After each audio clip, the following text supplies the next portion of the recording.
David Benavidez just made history. Last night was Mexico's day for Cinco de Mayo weekend, and instead of Canelo headlining like he always has for the last few years, the torch has finally been passed. Benavidez just did a demolition job on Zurdo Ramirez. From the opening seconds, you could tell that David knew he was gonna win. But this fight is so much more than David winning another couple belts at a new weight. He just made history by being the first fighter ever to win titles at super middleweight, light heavyweight, and now cruiserweight. I'm Mexican, so the fact that Benavidez did this all on Cinco de Mayo weekend is such a huge thing. And I'll be honest, I'm gonna shed a tear when he won.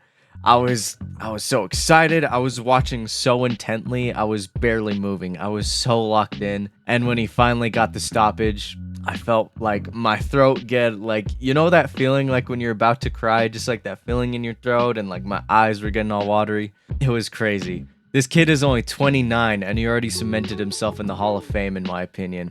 He's something special, and I wouldn't be surprised if he goes down as one of the all-time greats once this is all said and done.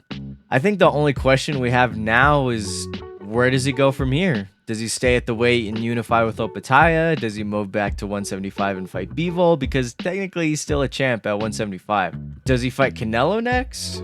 I mean, everyone's asking for it. At the end of the fight, he's like, I see Canelo's in the ring. What do the fans want? What do you guys want? And they all cheered, and he said, enough said. So that's definitely a possibility now, as long as Canelo doesn't, say some bullshit excuse like, I don't want to fight Mexican is because I represent Mexico. But, Canelo's got a fine lined up against Christian and Billy in September, so he's probably going to be out for the year. Dimitri Bivol, he's fighting Michael Eifer in May. But I also got a funny feeling that he's not going to wait.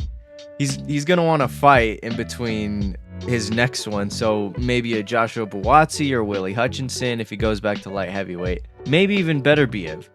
But I think Beterbiev might have retired. Because I was looking at BoxRec to just look at the rankings.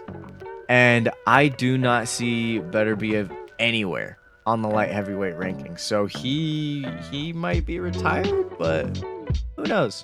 Either way, Benavidez has the world in his hands and he can do whatever the fuck he wants.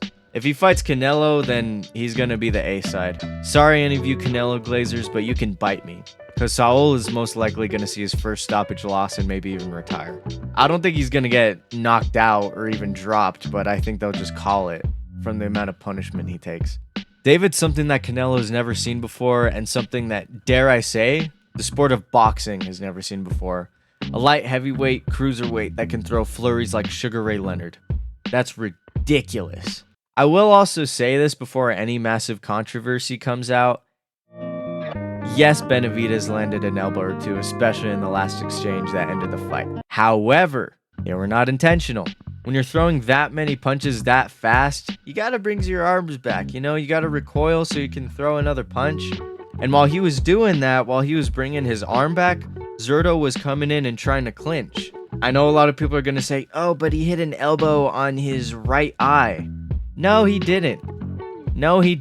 He's not a power puncher, he's not like a slugger, but he's got some fucking power, especially at this new weight. He's got a lot of fucking power. Benavidez is just a monster, and he's going to be the boogeyman for a long time.